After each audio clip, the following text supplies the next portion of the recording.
Our historic economic paradigm, based on perpetual growth, neoliberalism, and modern monetary theory, will not save us. It never did, and never will. Einstein said, quote, "No problem can be solved from the same consciousness that created it." Unquote. We have to learn to see the world anew. The cornerstone of globalisation and neoliberalism is economic growth, growth that must be achieved at all costs. And this is the mantra of all who mandate economic policy. We are told by the governments of all the major economies of the world, not only those of a democratic persuasion, but also those ruled by autocrats and some communist regimes, that there is no alternative to economic growth. It is the holy grail to which all must submit. We must all be good capitalists now. Historically, a growing economy has been generally seen as positive, and returning to average growth levels is a high priority both locally and globally.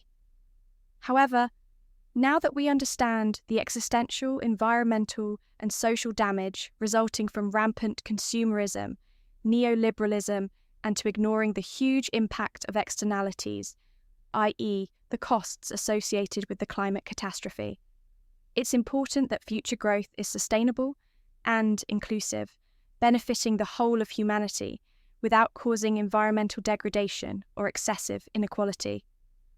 Whilst growth can, when coupled with other government initiatives, contribute to more jobs, higher incomes, and improved living standards, postulating it as the holy grail, a panacea for the well-being for the whole of society, is a false promise. Economic growth is typically measured by the increase in a country's gross domestic product, GDP, which represents the total value of all goods and services produced over a specific time period. Global GDP over the last 13 years has grown by 36.3%. Source, macrotrends.net, with China contributing 18.9%, with the previous 13 years being 36.8%, China 13.2%, and 13 years prior to that, 40.8%, China 6.1%. Statista.com. Therefore, the average annual economic growth rate for the past 39 years has been 2.9%, during a period of strong neoliberalism that has created the climate catastrophe and vastly increased global inequality. For the past 3 years or so, there has been a cost of living crisis across much of the developed world, primarily resulting from the COVID pandemic, the Ukraine-Russia war, and global warming, all of which contributed to high levels of inflation, which has hit the middle and lower income classes, who globally account for 78% of the population, the hardest. According to the UK Institute for Fiscal Studies, median incomes grew by just 6% between 2010 and 2023. Pre-Great Recession, brought about by the 2008 global financial crash, we could have expected growth of 30% in a 13-year period. According to macrotrends.net, during the same 13-year period, global inflation was 44.7%. Some of the main arguments proffered and expounded through political rhetoric in support of economic growth as a means to apply political control are: 1. Improved standard of living. Economic growth leads to higher income levels, better access to goods and services, and improved quality of life. 2. Job creation. Growth expands industries, fostering job opportunities and reducing unemployment. 3. Increased government revenue. Higher GDP results in more tax revenue, enabling better public services like education, healthcare, and infrastructure. 4. Technological advancements. Growth incentivizes research and development, driving innovation and productivity. 5. Poverty reduction.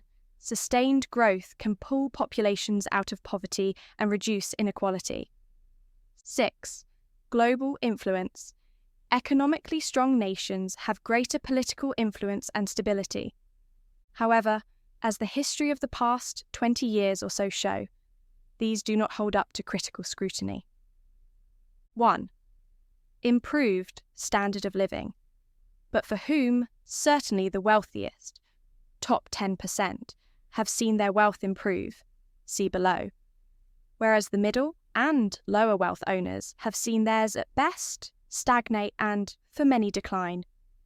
Standard of living is a subjective term, and when you take into account mental health, overall healthcare, job opportunities, access to affordable housing and affordable food, the overall standard of living is declining for the vast majority, and the promise of improved quality of life is just a dream. 2. Job creation. In 1975, the youth unemployment rate in the UK was 3.4%, and in 2024 it is 4.3%, whilst on average 220,000 jobs per annum have been created in the past 14 years. Many of these have been at the minimum wage level, gig economy, or on 0 hours contracts. The real average weekly wage growth in the UK since 2010 is £16, which would be heavily skewed towards the upper quartile. In 2000, the unemployment rate was 5.2%, and in 2024, 4.9%. 3. Increased government revenue. Education. Many argue that our education offering is not fit for purpose, and the spend, when adjusted for inflation, per student has not risen since 2010. Also, spending on school infrastructure has been woefully poor. In 2010, hospital waiting lists were at 2.3 million, which has grown to 7.6 million. In 2024, a growth of 230%. The UK ranks 22nd of 67 countries for basic infrastructure. 4th, technological advancements. In 2022, 36% of UK businesses were innovation active compared to 52% in 2012. Out of the 36 OECD countries, UK is ranked 24th out of 36 for GDP per hour worked, and productivity is 24% lower than it would have been pre-2008 trend. This means Britain has now suffered 15 years of anemic productivity growth, which has been the major cause of the stagnation in real wages over the same period, London School of Economics. 5. Poverty reduction.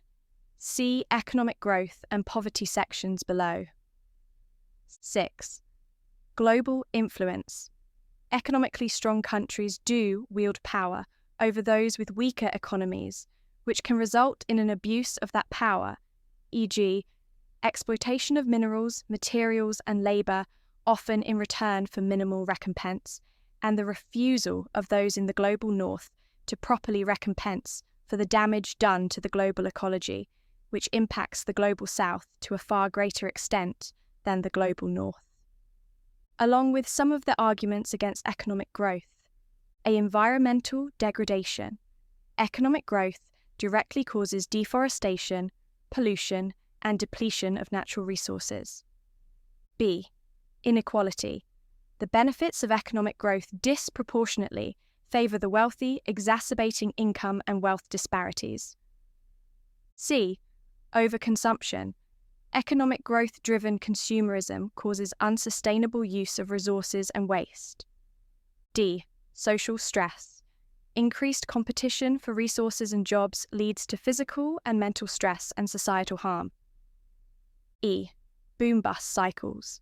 Economic growth and the inevitable decline that follows creates economic bubbles of security and well-being, leading to instability and financial crises when they burst. Cultural erosion. Economic focus may lead to the loss of traditional practices and values, especially as politicians keep selling the false promises they say come with economic growth. We now look in more depth at economic growth and its relationship with inequality, poverty, and the middle class, which has been a topic of extensive research and debate. The conclusions drawn are often said by the proponents who mandate economic policy to depend on the context, region, and the policies involved. But such fragmentation is designed to deflect and to dupe the masses into believing their rhetoric. Consideration of these matters can only be undertaken at the global, holistic level, as historical applications have threatened all life on Earth. Several broad trends and insights have emerged that disprove such blind allegiance to economic growth and its underlying commitment to the current application of capitalism. Gross domestic product, GDP, is the monetary measure of the total value applied to goods and services during a specific time period. It is key to understand that this is a broad measure of the financial health of an economy, not the well-being of society or the overall well-being of our home planet Earth. Much of the government rhetoric mentioned above implies that a return to historic trends in economic growth will improve the well-being for the majority of society. However, this is incorrect. Since 2010, global GDP per capita has grown from $9,543 to $13,138 in 2023, an increase of 38%, of which 25% of GDP is financial services related, which in truth is not productive in a material sense, and almost exclusively for the benefit of the 1% that owns the financial assets to which it relates. However, poverty, those living on less than $3.65 per day, has only fallen from 1.4 billion to 1.2 billion, a decrease of 14%. Also, please refer to poverty section below. A relatively disappointing decrease. Economic growth has also disproportionately benefited the wealthiest segments of society, leading to both increased income and wealth inequality. This is evident in the rising share of wealth held by the top 1% in both developed and developing economies. The top 1% of the global population owned about 7.5% of the wealth in 1975, which compares to 43% in 2023. The top 10% owned 85% of global wealth in 2023. The bottom 50% owned just 2%. In 2023, billionaires were 34% richer than they were in 2020, and many argue this was a direct result of quantitative easing, a direct result of government economic intervention. In respect of income, the top 10% gets 52%, whilst the bottom 50% gets just 8%. When thinking about poverty levels over time, it is important to think in absolute numbers. Each person in poverty represents a human being facing deprivation of basic needs such as food, shelter, and healthcare.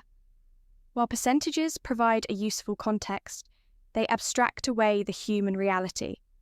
For instance, a country with a 5% poverty rate in a population of 1 billion still has 50 million people living in poverty. A country might reduce its poverty percentage while its population grows, leading to an increase in the absolute number of impoverished individuals. For example, a reduction in poverty from 20% to 10% in a rapidly growing population of 1 billion still leaves 100 million people in poverty. Progress based on percentages obscure the enduring scale of suffering. High absolute numbers of people in poverty strain global and regional systems regardless of percentages. Large numbers of impoverished individuals can destabilize economies, overwhelm infrastructure, and increase the likelihood of conflict or migration crises, even if the proportion of the population is low. Tackling poverty often involves allocating global resources. When focusing on absolute numbers, policymakers and aid organizations can better prioritize regions with the largest numbers of impoverished people, ensuring that help reaches those most in need. For example, even if a wealthy country has a higher poverty percentage than a densely populated developing nation, the sheer number of individuals in the latter might demand more attention. Critics of focusing on absolute numbers may argue that percentages are vital for understanding relative progress or comparing poverty across nations. However, these metrics should complement, not replace, an absolute approach. Both are essential, but ignoring absolute numbers risks underestimating the scale of the problem and marginalizing large populations. Morally, the goal is to minimize human suffering. Focusing on the absolute number of people in poverty aligns with the moral imperative to alleviate suffering and provides a clearer picture of global challenges. While percentages help contextualize poverty, they should not overshadow the human reality captured in the absolute numbers. We have compiled the following list of major countries, which broadly shows the relationship between their GDP and poverty, those living on less than $3.65 per day. Where possible, the time period is 1974 to 2023, otherwise from the earliest and latest data available. Indonesia, GDP growth 25 times, poverty increase 58 million people. India, GDP growth 15 times, poverty increase 57 million people. Philippines, GDP growth 10 times, poverty increase 42 million people. Bangladesh, GDP growth 15 times, poverty increase 36 million people. Egypt, GDP growth 5 times, poverty increase 30 million people. Nigeria, GDP growth 4 times, poverty increase 27 million people. USA, GDP growth 11 times, poverty increase 1 million people. China, GDP growth 79 times, poverty decrease 749 million people. Vietnam, GDP growth 7 times, poverty decrease 46 million people. Russia, GDP growth 2 times, poverty decrease 44 million people. UK, GDP growth 13 times, poverty decrease 230,000 people. While it is estimated that globalisation has lifted 200 million out of poverty, living on less than $6.85 per day, 3.5 billion people remain in this category of poverty in 2024. The countries above where poverty has increased represent 35% of the global population. The statistics on China and Russia should be interpreted with a degree of caution, but it is worth noting they are not democratic countries, bound by the rule of law, yet apparently have decreased poverty. From these, we can clearly conclude there is no evidence that growth in GDP reduces the absolute numbers of people in poverty, and it is very likely that the factors mentioned below in respect of Scandinavian countries have a greater impact, and furthermore that any benefit must be benefiting the wealthy disproportionately. Globalisation has also widened income gaps within countries, particularly where labour markets were unprepared for competition and automation has displaced jobs. Inequality has risen in advanced economies like the US, UK, and much of Europe, but some regions and countries like Scandinavia, with robust social safety nets, progressive taxation, and investment in education and healthcare, have been more successful at ensuring that economic growth reduces poverty sustainably. Gross inequality is the enemy of democracy. Thank you for listening.